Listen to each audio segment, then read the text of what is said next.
We are here at Music Matters 2018 with Veronica Fusaro from all the way from Switzerland. Welcome. Thank you. Thank you very much. Is this your first time to Singapore? Yes, first time. So tell me a little bit about what your experience has been like so far.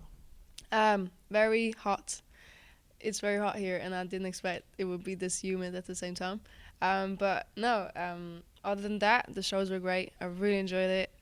Came in on Friday, and yeah, it's been so interesting for me to be here for the first time. Second time in Asia, so very cool. It's not that far from home, but it's also very far away from home. Yeah, true. You said that in the right words. Yeah. You say you've been to Asia before. Where have you played before?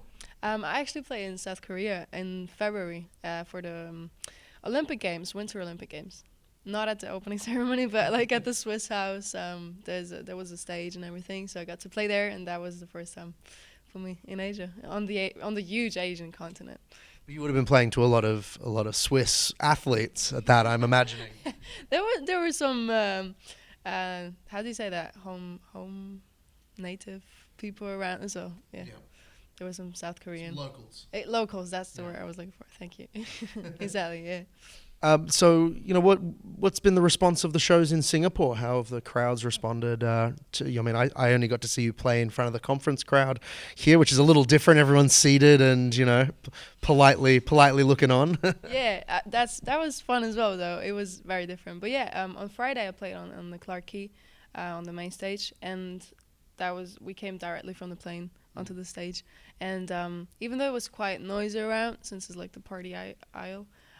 People were very attentive and they were standing there and listening, and I really appreciate that, even though I'm here with just the guitar and the loop station, and I really enjoy it when people are listening.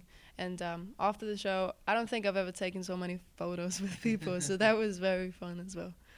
You head back home and you said you're getting pretty much straight off the plane and playing a show, so you must be getting into the habit of that. Though, will you be playing with your band when you go home for the show tomorrow? Actually, no, I'll be playing solo.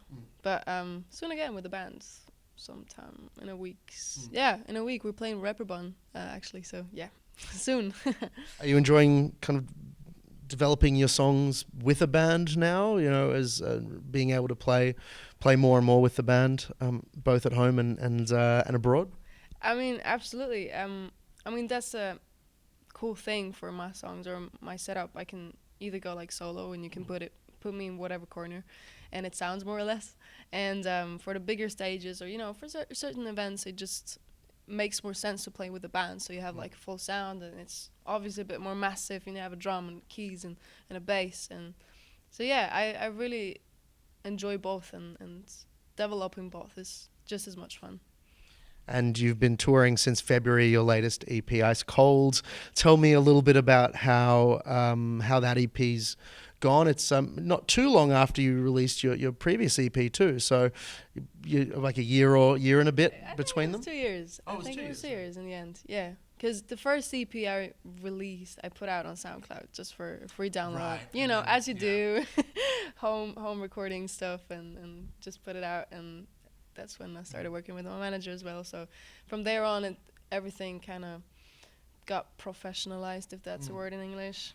And so it's been fun. Even with Ice Cold, the response was great, especially in Switzerland.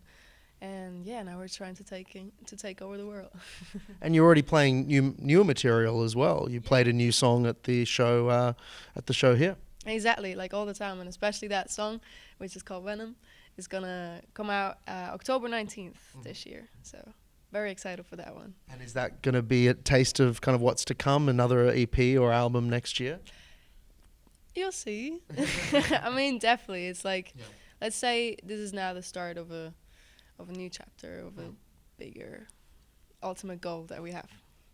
Your music is stemmed in pop sensibilities. There's you can hear that you've listened to a lot of pop and indie rock growing up. Who are your influences? Kind of who did you listen to growing up that influenced the sound that you ended up creating in your own project?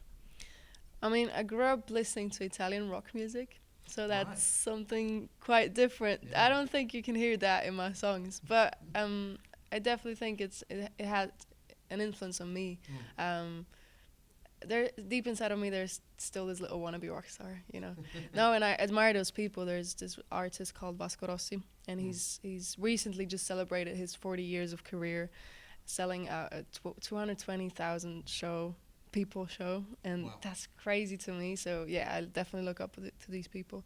And but yeah, growing up, I started then discovering music on the radio, you know, like Rihanna and singing to Umbrella and all these classics almost, you know what I mean? Yeah. So very pop orientated, and Michael Jackson and Prince and all these legends, and finally ending up in the jazz and learning how to loving, you know, Ella Fitzgerald, and falling in love with Amy Winehouse. And yeah, this whole R&B soul jazz world keeps fascinating me up to this day.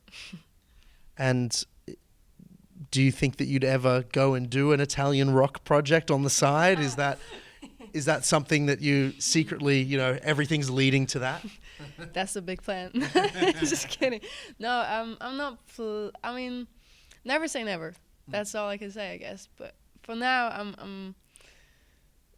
For now, it wouldn't feel right, because I do the music that I don't think too much about it. The music that I make, you know, I believe in whatever comes out is the most honest you, and that you are in the moment, and yeah.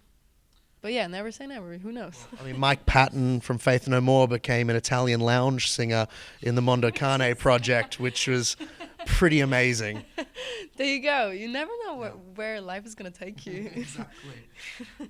And speaking of where life is going to take you, you're going to be coming down to Australia for the first time later this year for Australian Music Week. I guess talk me through the next few months with Australia being a part of it, but you're doing a lot of other shows as well.